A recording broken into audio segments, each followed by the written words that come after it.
Bienvenue dans Interligne, le podcast où les auteurs et autrices parlent de ce qu'ils lisent, pas de ce qu'ils écrivent.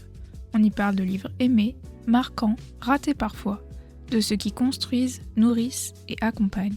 Une conversation autour des mots des autres avec celles et ceux qui en font eux-mêmes. Je suis Manon et aujourd'hui je reçois, comme certains et certaines l'avaient deviné, Yelena. Donc, est-ce que tu te souviens d'un moment où tu t'es dit franchement, je m'essayerais bien écrire après la lecture d'un livre? Alors oui, et c'est mon livre préféré, enfin en tout cas mon autrice préférée. Disons que j'ai commencé à écrire avant. Alors pour la chronologie, j'ai commencé à écrire en mars 2006, ça fait déjà 20 ans, ça me rajeunit absolument pas. Et en fait, à l'été 2006, j'ai découvert la plume de Mireille Calmel, qui est mon autrice préférée et qui écrit, elle, de l'historique, donc rien à voir avec de la fantasy. Mais en fait, j'ai vraiment été embarquée dans son livre parce que, alors déjà, c'était de la première personne et parce que c'était le point de vue d'une femme et avec un langage hyper soutenu. Et je me suis dit, mais en fait, c'est carrément ce qu'on pourrait transposer dans de la fantasy et qu'on n'a pas actuellement parce que les années 2000, tu avais tout ce qui était Percy Jackson, Eragon, etc., avec des personnages masculins, jeunes, troisième personne, c'était très standardisé et c'était en plein essor. Mais je me suis dit, mais j'ai envie d'écrire quelque chose de cette trempe-là. Et donc, c'est comme ça que quelques mois plus tard, j'ai commencé à écrire les Chroniques des Fleurs d'Opale. Euh, pas sur, je ne vais pas dire un modèle, mais en tout cas comme source d'inspiration de justement l'idée de changer de point de vue, de peut-être passer sur un personnage féminin, alors que les héroïnes n'étaient pas encore forcément à la mode à ce moment-là, même si Ewilan commençait à faire son arrivée sur le marché francophone. Et puis de se dire, ok, j'ai le droit d'utiliser un vocabulaire varié. J'ai le droit d'aller sur des styles, d'explorer des nouvelles choses. Ok, Mireille Calmel, pour le coup, j'ai commencé à lire ses livres il y a pas si longtemps que ça. J'ai commencé à lire ça parce que ma grand-mère les lisait, parce qu'elle est fan de sagas familiales. Et j'ai travaillé dans ce rayon-là. Donc du coup, forcément, au bout d'un moment, tu dois savoir de quoi tu parles. Donc Oui, voilà. évidemment. Oui, disons que c'est un nom effectivement, dans Ouais, la littérature francophone, historique et familiale, tout ça. c'est ça. Ouais.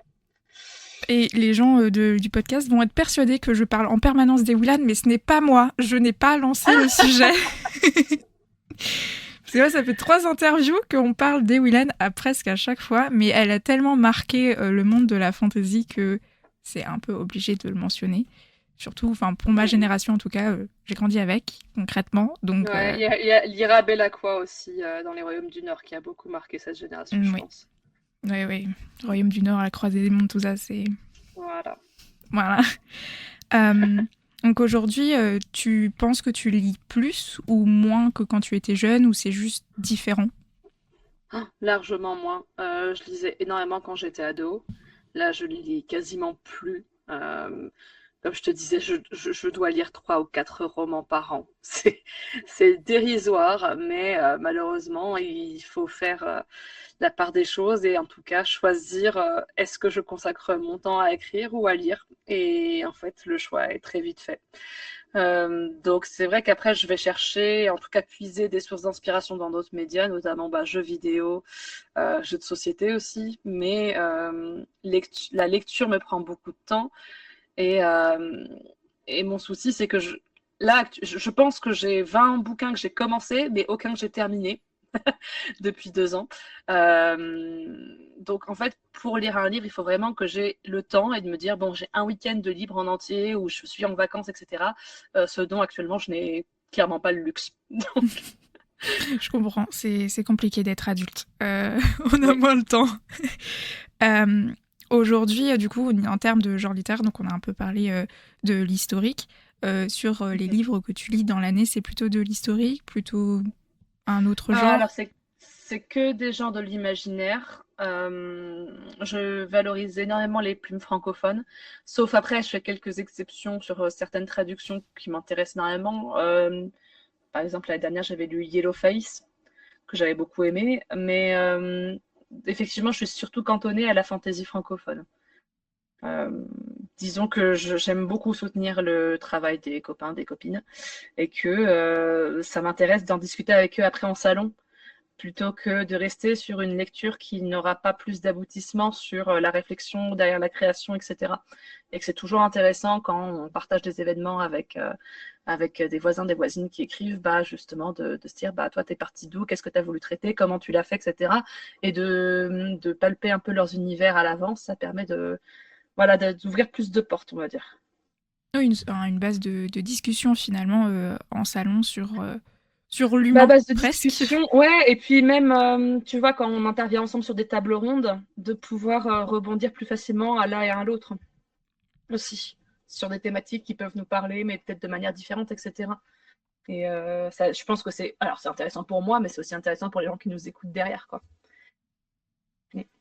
Euh, Par rapport du coup aux différents salons, etc., qu'est-ce qui te convainc généralement d'acheter ou de lire un livre? Est-ce que c'est la plume, l'auteur, l'autrice, le sujet, la couverture parfois aussi? Bah, l'auteur ou l'autrice joue énormément, ça c'est sûr. Après, ça va plus être les thématiques. L'objet livre peut me faire craquer éventuellement si voilà, j'ai un coup de cœur. Mais disons que c'est vraiment dans la perception que j'ai de l'auteur ou de l'autrice et que je me dis, on peut partager des points communs et j'aimerais bien creuser un peu plus justement ces univers ou découvrir ces personnages, ça m'intéresse beaucoup. Là, j'ai pas d'exemple dernièrement, parce que là, je suis en train de lire un Aurélie Weidenstein, c'est mon premier d'ailleurs, alors j'en ai acheté je sais pas combien de bouquins d'Aurélie. Mais oui, enfin, en tout cas, ce sont des gens avec lesquels je vais avoir des atomes crochus, on va dire, de par les valeurs peut-être qu'ils véhiculent aussi sur les réseaux ou avec les discussions que j'ai pu avoir avec eux, avec elles, à l'extérieur de tout contact, on va dire, purement littéraire, quoi. Après Mireille, j'ai eu la chance de la rencontrer plusieurs fois et de même dédicacer à côté d'elle. Oh waouh! C'était une grande expérience. Ouais, franchement, là, je me suis dit, j'ai accompli mon rêve, c'est bon, ça y est. C'est devenu un peu ma maman d'écriture. Incroyable. Elle doit être hyper intéressante ouais, en tant que personne en plus. c'est une personne vraiment adorable et bienveillante par nature, en fait. Elle est foncièrement bonne et elle a envie de soutenir les jeunes plumes. Vraiment, c'est une très, très belle âme, très lumineuse. Donc, je suis très heureuse que ce soit elle qui m'ait ouvert un petit peu cette voie. Est-ce que tu te souviens d'une lecture d'enfance qui a été où tu y allais un peu à reculons, puis finalement ça a été une très très bonne surprise parce que imposée par l'école ou ce genre de choses? Voilà, alors une lecture d'école, alors il faut juste que j'y pense. Après, il y a le traditionnel Harry Potter, j'ai envie de dire malheureusement. Mais non, malheureusement Harry par Potter, rapport j'y à ce qu'on allais. sait maintenant, évidemment. Voilà, c'est ça. Mais à l'époque, j'allais vraiment à reculons parce que j'aimais pas tout ce qui était à la mode. C'est un peu paradoxal. Mais je me disais, il y a forcément anguille sous roche, c'est forcément nul ou je sais pas quoi. Et je suis tombée dans la marmite, voilà. Et disons que ça a été un très long parcours, Harry Potter, mais une lecture d'école peut-être qui m'a marqué. Bah, j'ai beaucoup aimé Cyrano de Bergerac, mais ça c'est parce que le style, les vers, tout ça, ça m'avait vraiment transporté, mais j'étais pas allée à contre-cœur là pour le coup. Donc je sais pas. Une lecture où je suis allée à contre-cœur et où finalement Ouais, j'ai changé d'avis. c'était une bonne surprise. Non, j'ai tendance à me souvenir du mauvais en me disant ça va être nul et c'était effectivement nul. Mais je n'ai pas souvenir d'une lecture en me disant je suis surprise dans le bon sens du terme. Parlons-en du coup des mauvaises surprises de personnes par exemple décédées pour éviter de froisser quelqu'un, évidemment. Non. Alors je me souviens, c'était en quatrième, je crois.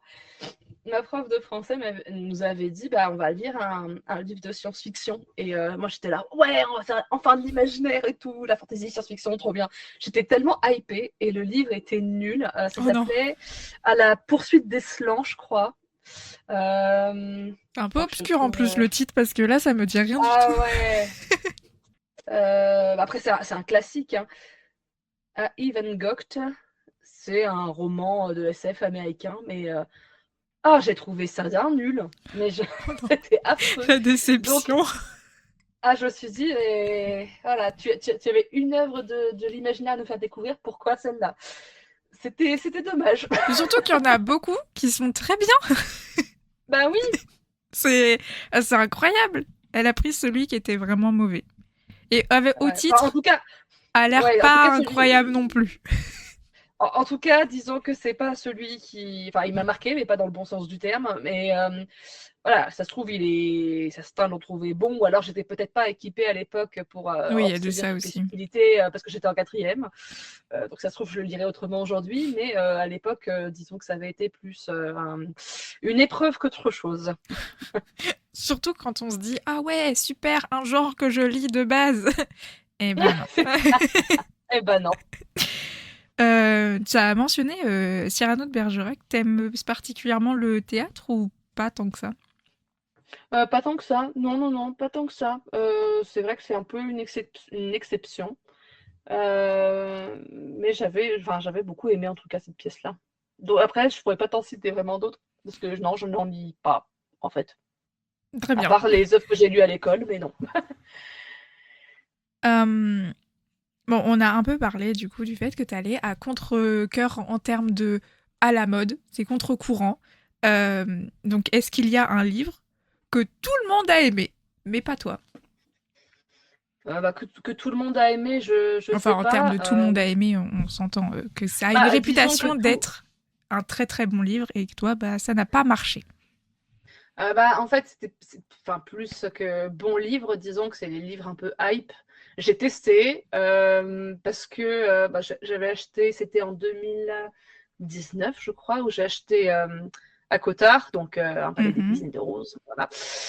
J'ai lu, hein, j'ai pas du tout aimé. Ça a été un bide complet.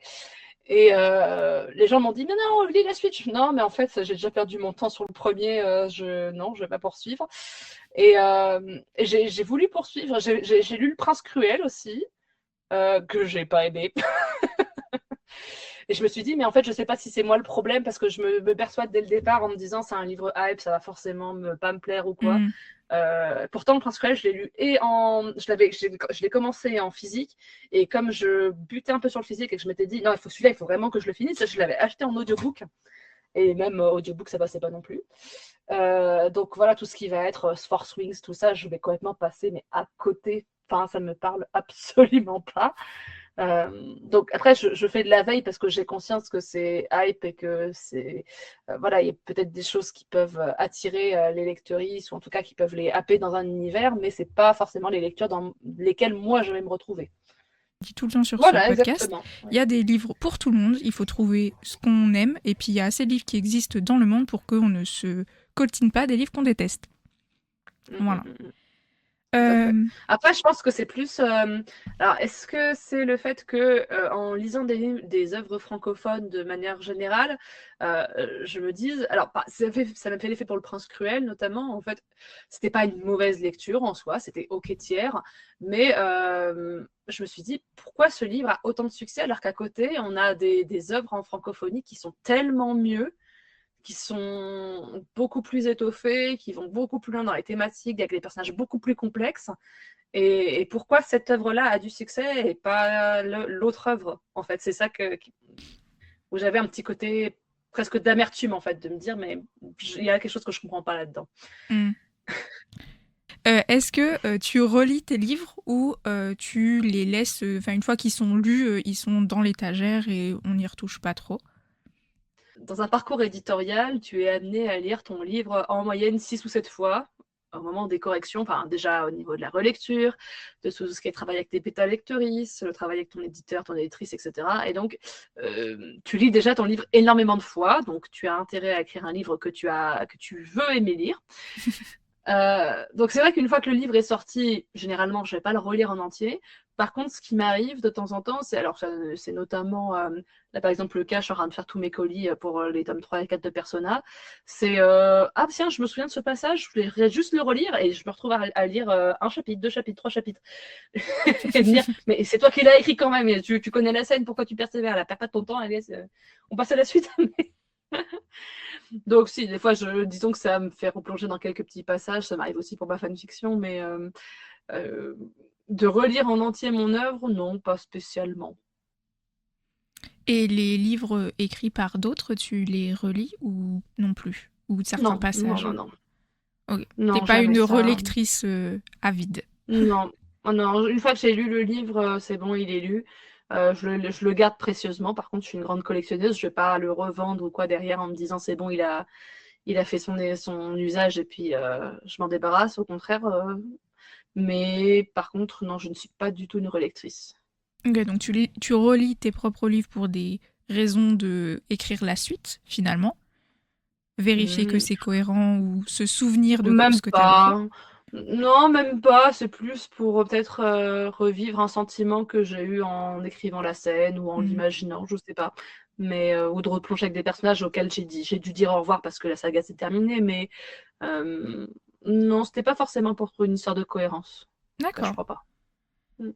Euh, donc on a un peu parlé du fait que tu lisais par rapport aux volontés de l'auteur derrière, Mhm. mais qu'est-ce que, qu'est-ce, quel autre média, disons, et quelle autre importance dans les autres médias influence le plus ton écriture, tu penses?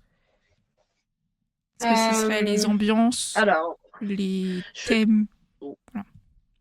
disons que moi, je suis une grosse joueuse de jeux vidéo. Donc, Mhm. évidemment, tout ce qui est jeux vidéo va beaucoup m'influencer. Notamment dans la manière de traiter les personnages, de la création de l'univers, voilà, toute la dynamique. Parce que oui, c'est très dynamique en fait. Tu fais vivre l'histoire à ce personnage-là, tu le contrôles. Donc, quelque part, il y a une espèce de mimétisme avec l'écriture. Par contre, je consomme aussi beaucoup de séries et de films parce que j'ai épousé un cinéphile, donc je dois faire aussi ma part d'épouse et de regarder des films avec lui. Donc, mais c'est pas, disons que les films restent assez figés là où je trouve que le jeu vidéo va beaucoup plus me plonger en immersion dans un univers. Donc après, des sources, j'en ai plein, mais Mhm. Quand c'est très tu... divers et ça reste dans l'imaginaire aussi généralement. Ok. Et quand tu joues à un jeu vidéo, tu préfères qu'il soit euh, très narratif avec presque que des dialogues ou au contraire très narratif avec très peu de dialogues et que ça te laisse, t'apporte à ton imagination à toi, ou Oh, c'est la quantité de dialogues et d'informations données par le jeu ne t'influence pas trop, ça te gêne pas quoi. Non, ça va pas du tout m'influencer. Je peux autant jouer à des jeux très très narratifs type Baldur's Gate, et je parle surtout des anciens. Parce que là, le 3, tout le monde dit oui, il y a beaucoup de tartines de texte. Ah, attends, joue au 1 et au 2, tu vas voir ce que c'était les tartines de texte à l'époque. Autant je peux jouer à des jeux complètement muets, type Ori, où il n'y a pas une ligne de dialogue, je crois, sur tout le jeu, Oui. et où les musiques sont exceptionnelles, quoi. Enfin, l'univers graphique, toute la DA, etc., te transporte ailleurs. Et c'est pas pour autant que c'est une sorte de dialogue ou quoi, c'est vraiment voilà, une ambiance particulière qui t'inspire des sensations et des sentiments. En parlant de musique, est-ce que tu écris en musique? Tout le temps. Alors moi, je vis en musique. Je ne peux pas travailler sans musique. Même au boulot, du coup, mes collègues se foutent un peu de ma gueule parce que je suis vissée avec mon casque d'aviatrice, comme ils disent, toute la journée à mon bureau. Mais je peux clairement pas vivre sans musique, non. T'as des playlists spécifiques pour écrire, genre un livre, une playlist, ou au contraire la playlist d'écriture? Non, généralement, c'est chaque œuvre a un peu sa playlist. Alors après, qui n'a absolument rien à voir parfois.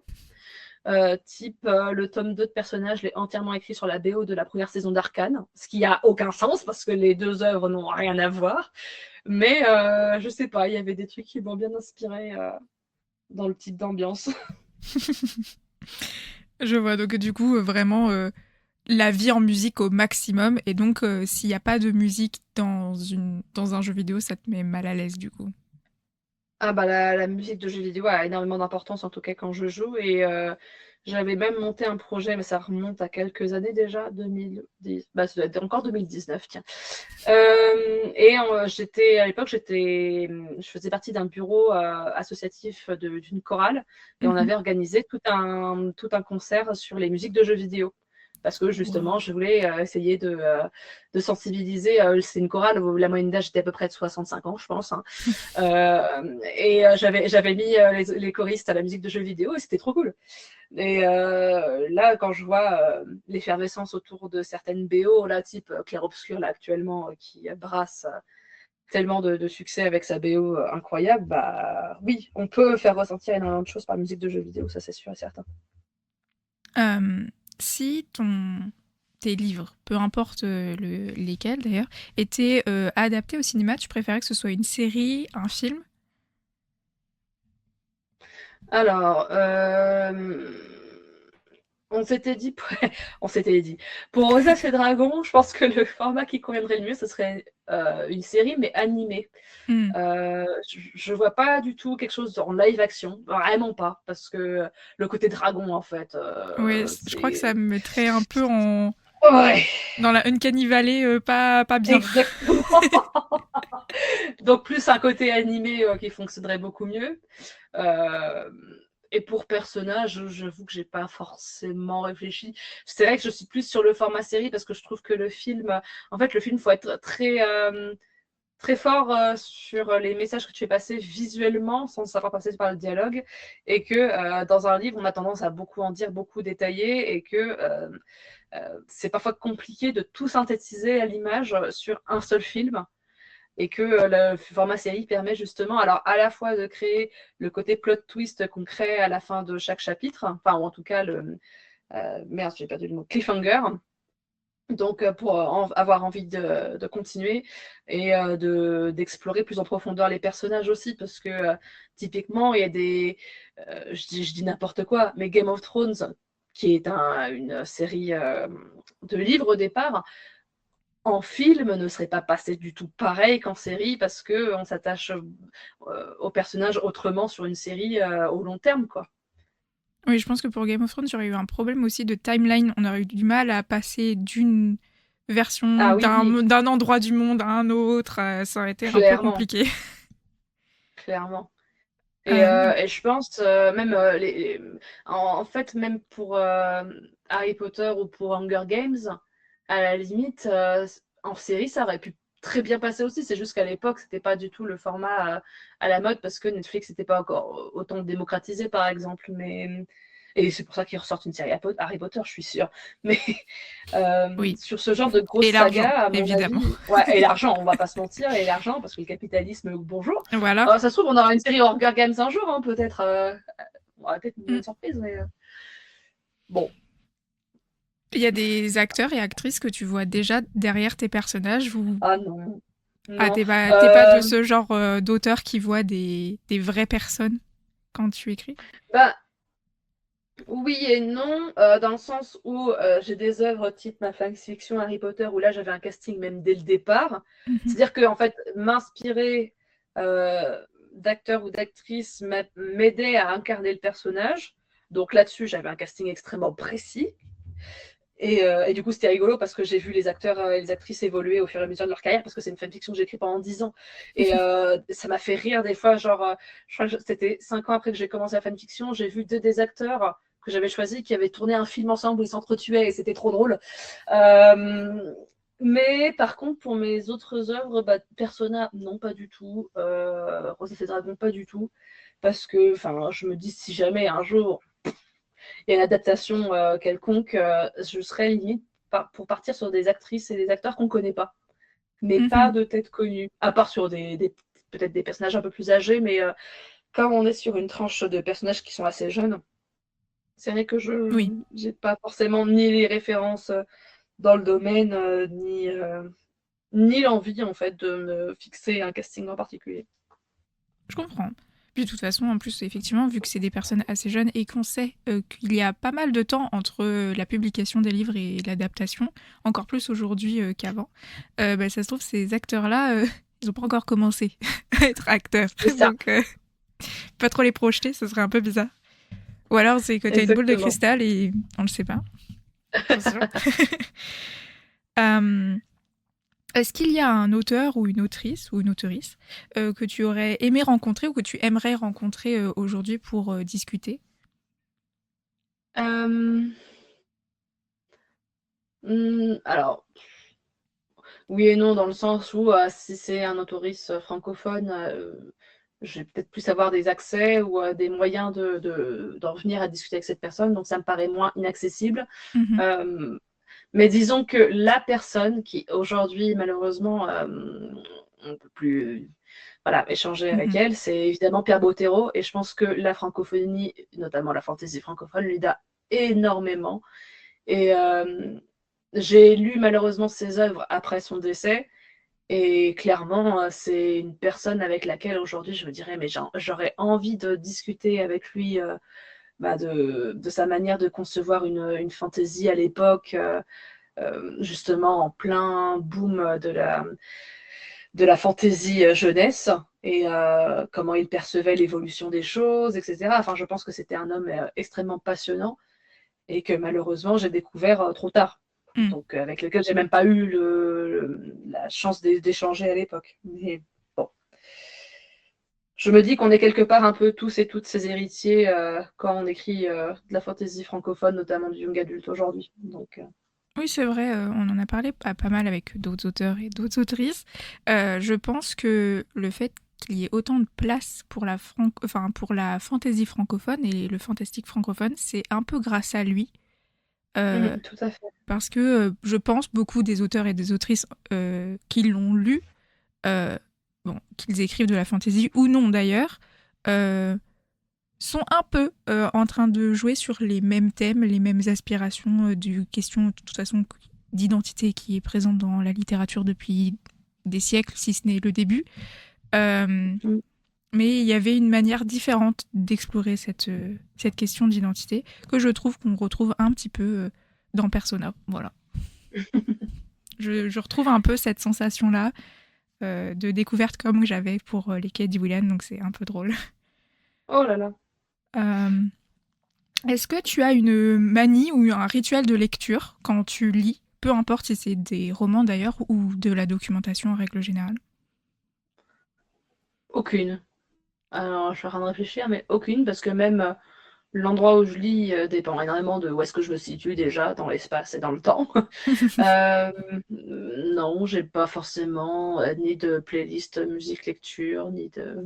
Je sais pas m'allumer une petite bougie ou manger des bonbons. Non, je sais pas. J'ai pas de. Non, rien en particulier. Le seul point commun, c'est que je risque de faire le coussin de mon chien, vu que je suis dans une inertie la plus complète. Dans ce cas-là, je suis un merveilleux coussin, mais sinon, je pense pas. Est-ce que tu annotes tes lectures? Donc fluo, Non, crayon, non, post-it. ah non, non, surtout pas, non. Je déteste.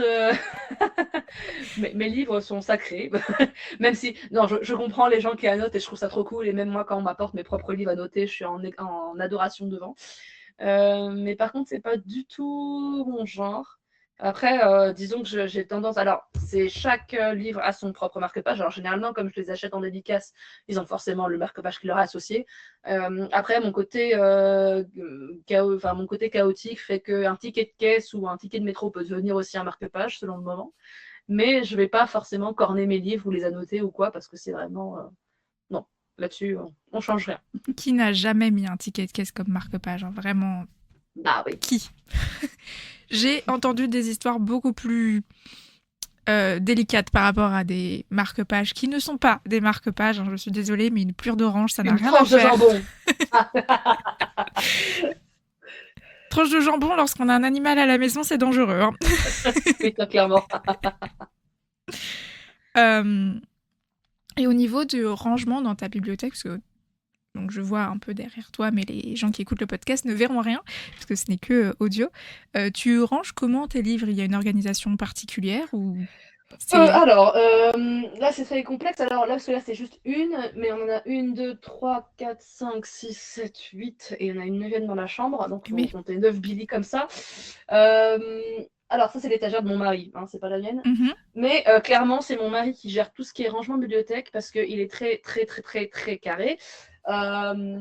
Donc, alors, il me semble que c'est déjà par taille, il faut que tout rentre, que ce soit tout bien organisé. Alors là, c'est pour ça, là, c'est les miens par contre. Ça, je sais que c'est les miens.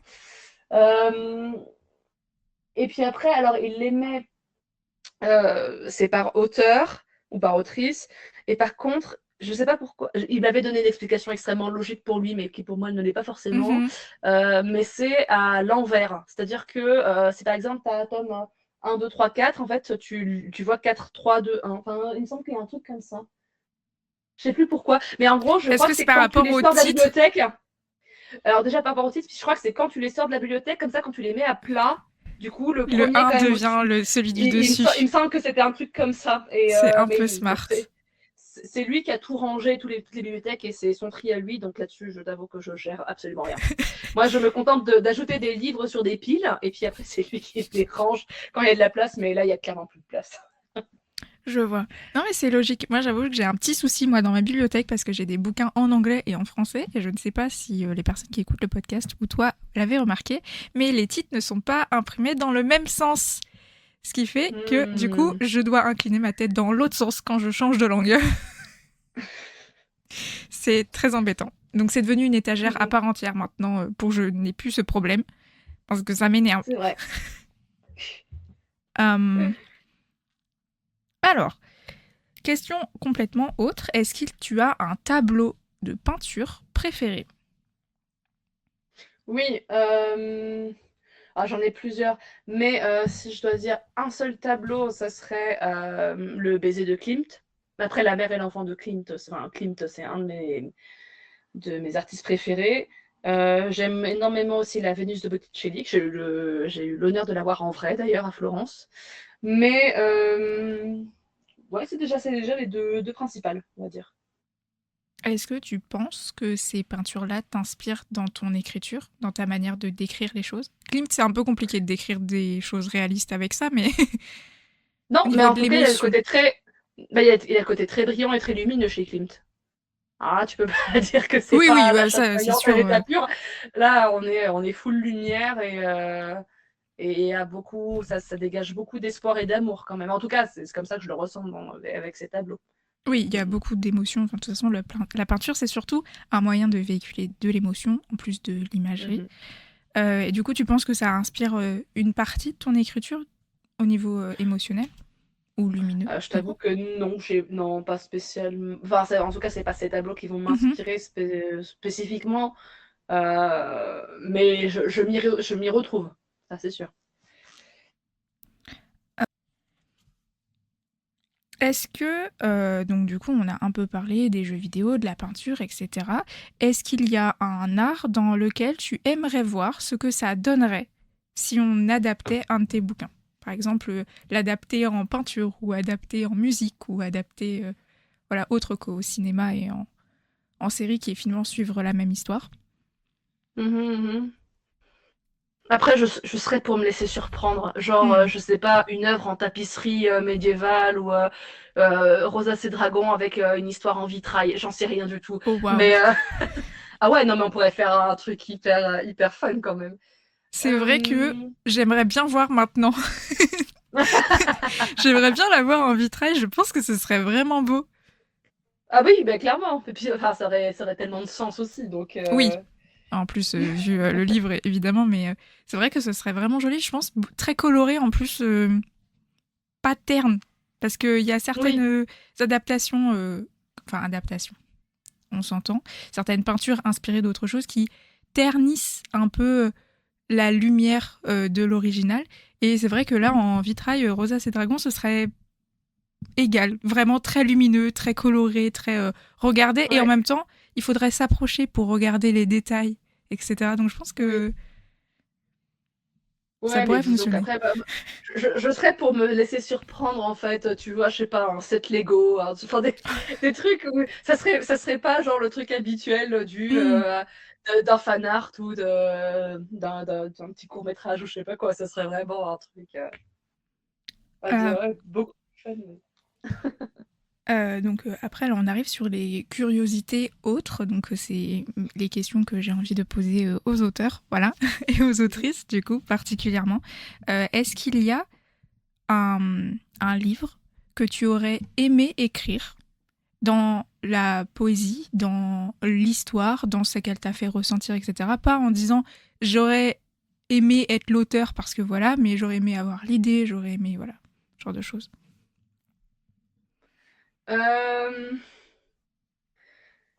Alors, pas forcément sur les émotions, mais plus sur le côté très fun. Alors, c'est complètement débile, mais c'est la première œuvre qui me vient à l'esprit comme ça.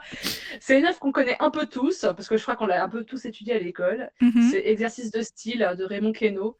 Et le fait de raconter une histoire courte, complètement banale, mais avec 3 millions de styles différents, je trouve que c'est du génie.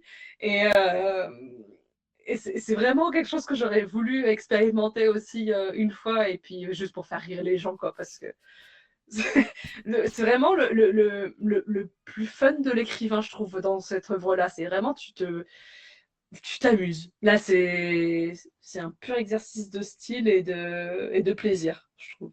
Et c'est quelque chose que j'aurais aimé écrire, je pense, mais juste pour le ressenti personnel, ouais. Je vois juste pour le fun. Et c'est vrai que moi, j'ai vachement apprécié l'étudier en classe. Je l'avais lu avant, Oui. parce que fille de prof, donc on l'avait à la maison.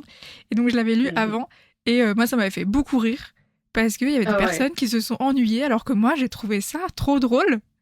Ah mais pareil, c'est exceptionnel en fait, quand t'es auteur, autrice, de lire ça, tu te dis mais c'est incroyable.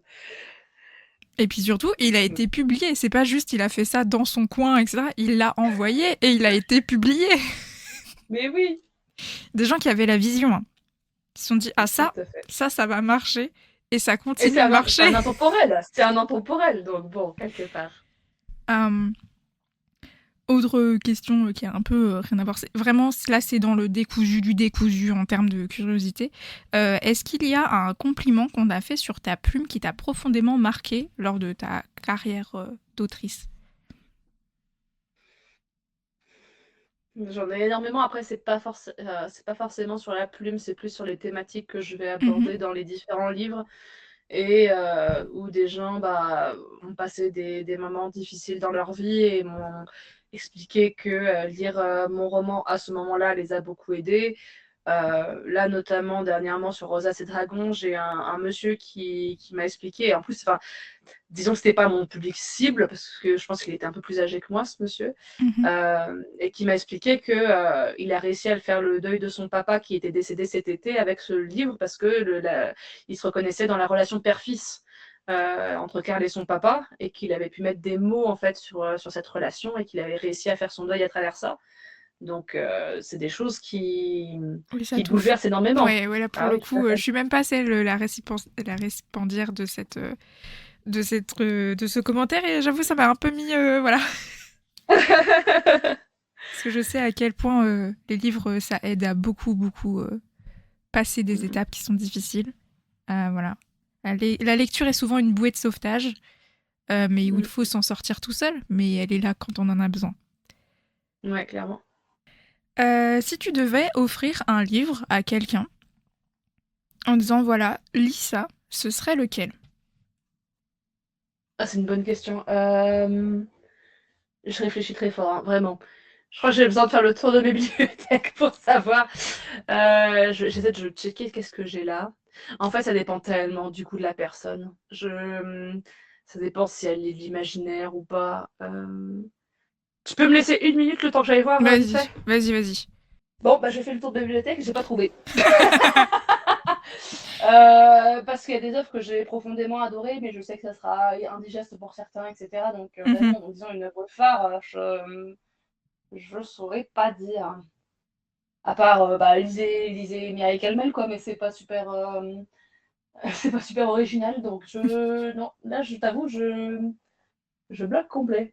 Et dernière question, et ce sera la fin de ce podcast, parce que j'ai eu une alerte sur Teams, donc je sais pas pourquoi, mais ce serait bête de couper. Donc on va voir la question. C'est qu'est-ce que tu cherches, finalement, quand tu lis depuis que tu es enfant? Qu'est-ce que je recherche? Je cherche à ce que le livre me procure des émotions, qu'il y ait parfois de la tension, que j'en ressorte grandi, en fait. Enfin, comment expliquer?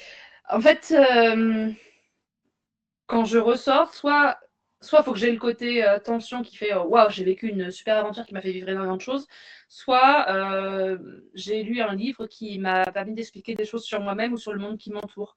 d'en ressortir avec des messages, des thématiques qui ont un écho, que ce soit sur des thèmes sociétaux ou même sur le côté des relations, qui va me permettre d'appréhender après la vie un peu d'une manière différente, sans avoir à la bouleverser entièrement, mais à me mettre la puce à l'oreille dans certaines situations peut-être.